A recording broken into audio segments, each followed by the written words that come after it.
Hey, what's up guys? It's Flex and welcome back. So in part one of the digital gauge cluster video series, I showed you guys step by step on how I installed the DMP Car Design digital gauge cluster, which was basically kind of plug and play. So if you haven't seen that video already, definitely go check it out in the link in the description below. And then in part two, I did a whole walkthrough of all the features and benefits of the digital gauge cluster as it pertains to the features on my car. Again, go check out that video because I'll give you a feel of all the cool things you can do with that digital gauge cluster. But in today's video, I want to show you a really cool feature of the digital gauge cluster and how it works with the Android screen. If you guys remember in my first video, I showed you a HDMI cable that came off the back of the digital gauge cluster that had a USB connection.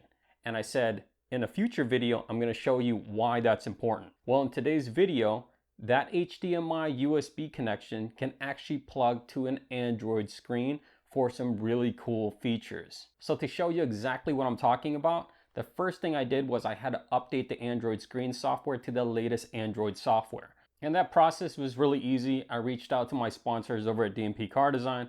They sent me the latest file. I downloaded it onto my laptop, downloaded it onto a USB thumb drive, plugged it into the USB port of my Android screen, and basically updated the software. Pretty easy.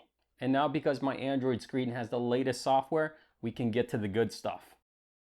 First, I'm going to get to the Android interface, so I'm going to tap the screen, and I'm going to go to Settings. I'm going to scroll all the way down to Factory and punch in the given code from DMP Car Design. Under Function, I'm going to look for the screencast option and select it.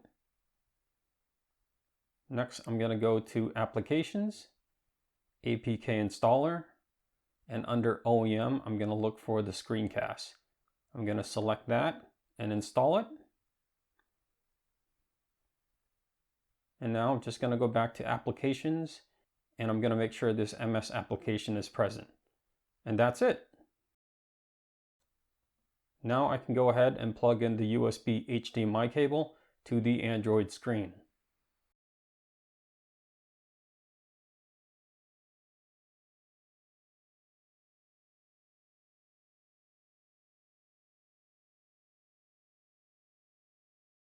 Now in the digital gauge cluster, I'm going to go to the menu and I'm going to select Map, and you can see the cast of the Android screen. I can adjust it, or I can hit OK and it'll get larger. I can also adjust it from here, or I can hit OK again and it can go full screen. And in this screen, I can also adjust it so it doesn't look so stretched out. But with this being on the digital gauge cluster, anything I do with the Android screen will show up here. So I can swipe over to navigation and actually pull up Google Maps, or I can pull up Waze. I can also go to music and look at my playlist. I can go to phone and look at my contacts and make a call. I can also go and look at applications. I can also run Android Auto or Apple CarPlay using the phone link. And what's really cool is if I'm parked somewhere, I can also watch a movie. How cool is that? So you're probably asking, why not look at the center screen? Well, to be honest, if I'm relaxing my car, I just want to look straight ahead and be comfortable. So that's a screencast feature from the Android screen to the digital gauge cluster. I personally like to have the casting about medium size. This way I can still see my speed gauges on the sides.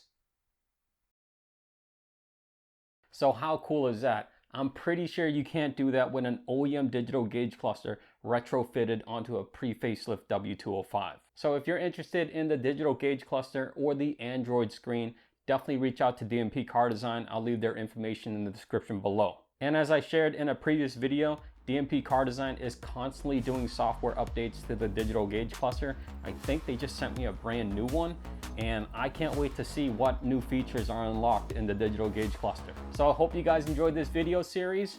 I'll see you next time.